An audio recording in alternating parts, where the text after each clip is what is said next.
Hi everyone, I'm Stephanie Weaver. Welcome back to the Blue and Yellow Kitchen. In each episode, I make a dish inspired by a new book while talking to its author. Today's book is Inside Passage, and I'm making air fryer fish and chips with homemade tartar sauce. I'd like to welcome the author of Inside Passage, Keema Waterfield. Keema, welcome. It's so great to have you in the kitchen. Hi, Stephanie. It's so exciting to be here. Thank you. Yeah, so tell us what the Inside Passage is. Let's start there. Just kind of frame up why the book is named that and where we are in the world. Oh, yeah. The Inside Passage is a series of waterways that connects the Southeast Alaskan communities. And I chose this title because of that connection, but also because I think it suggests movement and transformation and becoming. A coming of age memoir about growing up with hippies and traveling the Inside Passage to perform at folk festivals from town to town with my mom and my sister from a really early age. And what inspired you to write the book? I really started writing into the absence of my father. I was just chasing this question mark and curious what the impact of having half of myself missing had on my life. And what I found the more I was looking into my father's absence was the presence of my mother. And I realized that I was writing a mother-daughter love story instead. Oh, that's beautiful. So do you have a favorite character or moment in the book or a scene that you really love?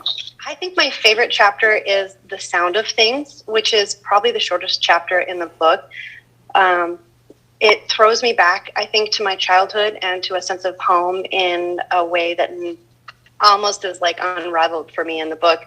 It opens with the line, "Because we never stayed in one place long enough for home to land on a smell or fix itself to a room, it settled on a sound. Listen." And then it shows how my sister Tekla and I learned to sing a little like birds in a nest from our mom. And I think it draws really on the comfort and peace that this connection my mother gave us through music has given us in our life. And as lonely as the bouncing around could be, and as hard as some of the traumas we endured were, we've had this music, this gift of connection that has always brought us back to each other, no matter where we live, no matter how many miles are between all of us. Oh, that's so beautiful. So, readers and watchers, the reason I chose this book is because the writing is just beautiful. It's just a gorgeously, gorgeously written book. I felt like I was with Keema the entire time as a child, as a starting to grow up. I didn't know anything about the festival circuit in Alaska. I don't know anyone whose parents were traveling musicians or hippies. So I really felt like I got this wonderful slice of life and also really understood kind of what the ethos is of Alaska and growing up in Alaska. So I want to thank Keema for writing such a beautiful book. This is her pub week, so we're very excited to celebrate that her book is out. And the recipe I'm making today is air fryer fish and chips with tartar sauce. So when Keema and I talked about the book, we felt both very strongly that it needed to be sort of festival food.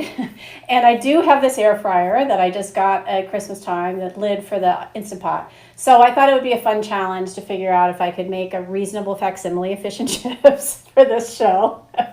So I've asked Keema to write a short passage. We'll talk about the recipe after she reads, and then I'm also going to show you my homemade tartar sauce, so I'll assemble that after she's finished reading. So go ahead and set up what you're about to read, Keema. I'm going to be over by the stove area while you're reading, but set up the scene, kind of where are we in time, how old are you all, and then go ahead and read it for us.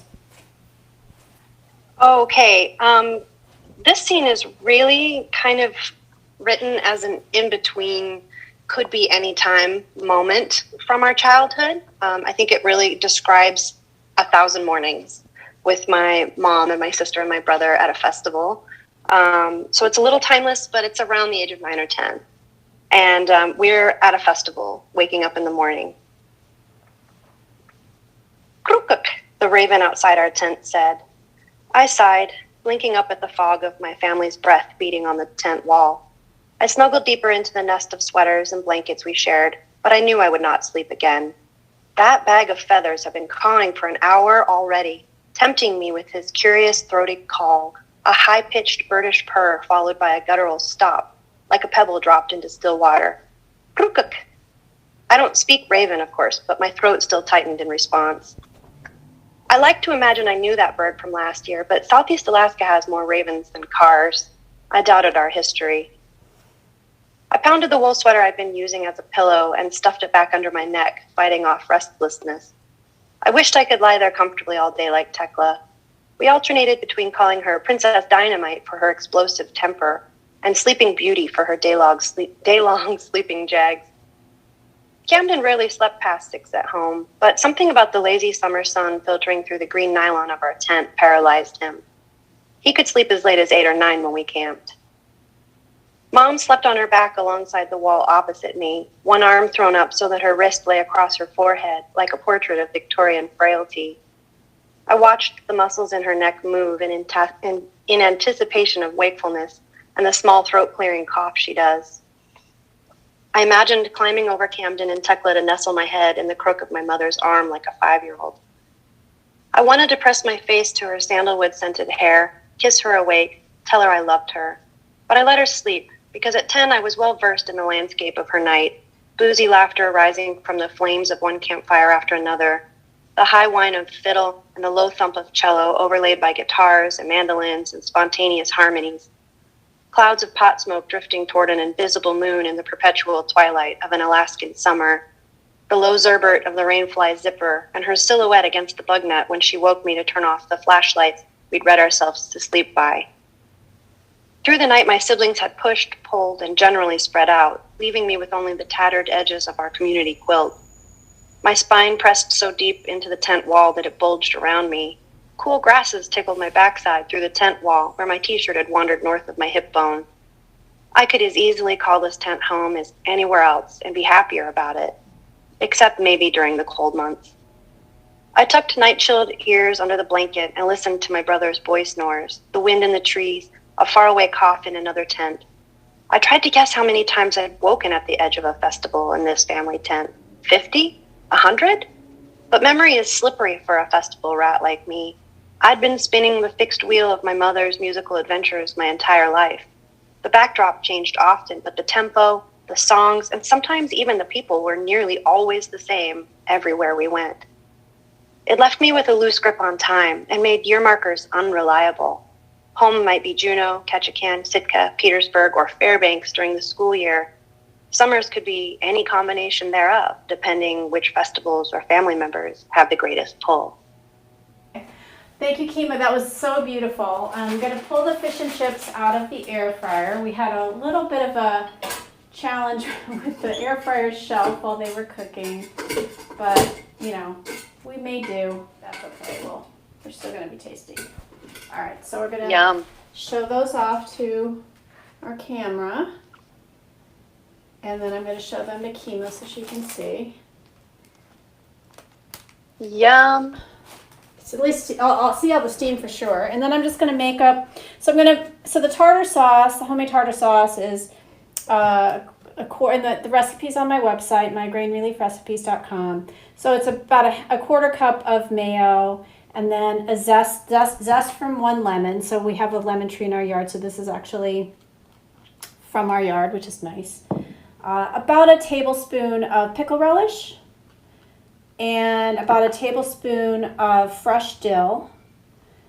And then, a tablespoon or 2, depending on how runny you like your tartar sauce, of pickle juice, sweet pickle juice. So you're getting the dill from the fresh dill, but when I tried it with dill pickles, it was a little bit too kind of strong and bitter. And then you get hopefully the pop of the lemon. So I'm just going to stir this around now. See, I'm going to add a little bit more pickle juice because I would like it a little bit thinner than that. But it's really, what's nice about making it yourself, even though I don't mind buying it by the jar at all, is you can really play with the flavors and if you want a little bit more lemon zest in there. The lemon juice, I tried it with lemon juice, it was a little too strong, but that's a really nice kind of texture. So Keema, tell us about fish and chips in your life experience here. Oh, yeah. Fish and chips were kind of always a splurge for us growing up. There is a scene in the book where we barter with a fish and chips vendor for one of Mom's sweaters from our sweater booth, and he hooks us up with like a meal a day. But it was always really special. And one memory super strong for me is of going to lunch with my second stepdad, CA, about 10 years after Mom and he divorced, and we left to Juneau when I was 14. So I hadn't seen him for a decade, and we hadn't been in touch. And we met up for lunch over during a layover, and we had this big plate of fish and chips, and we were sitting, talking for the first time in a long time. And in the book, he and I butt heads pretty terribly, and we make things pretty hard on each other because we kind of didn't really understand each other at the time. And then as we're sitting there, he's eating his fish, and he says, you've always been my daughter, and your mom's always been my wife. And I found myself in that moment just like really surprised that I still felt like I needed a dad, and that he'd been there the whole time, kind of waiting for the circle to close and bring me back in, despite all the years without contact. And I decided then that I really wanted to have him back in my life, and I spent quite some time on it, but my sister and I successfully parent-trapped my stepdad, CA, and my mom, and they remarried during the first month of lockdown, which was like maybe one of the highlights of the last year for me. That's such a great story. I just spilled tartar sauce all over myself, folks, so in case you were wondering what I was doing in the background.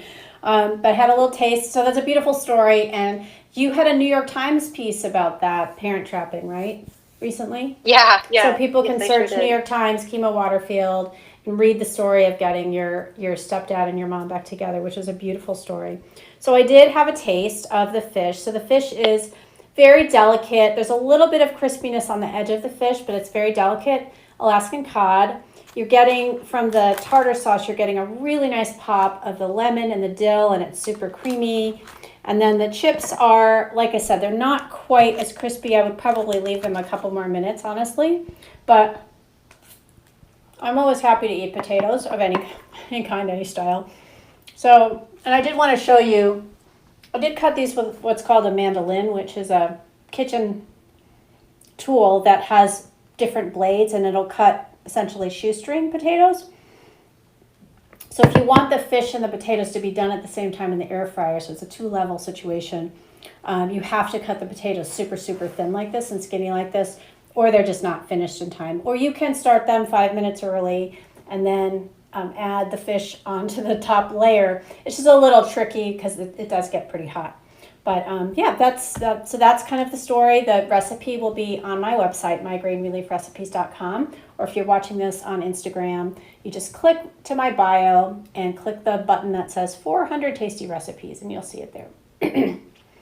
Keema, thank you so much for being here today. It was really a pleasure. We're so excited to celebrate your book coming out this week. Thank you so much for having me. I love your show. Great. Well, find her at KeemaWaterfield.com. And if you enjoyed the show, please do share it with a friend and tag them. You can order a copy of Inside Passage wherever you like to buy books. And if you aren't able to buy books right now, ask your local library to stock it, because libraries buy a lot of books, and that really helps authors out. Follow me at SWeaverMPH so you don't miss an episode, and be sure to like my Facebook page, Stephanie Weaver MPH. Join us next time for another author interview and a dish inspired by their book. Thanks so much for watching The Blue and Yellow Kitchen.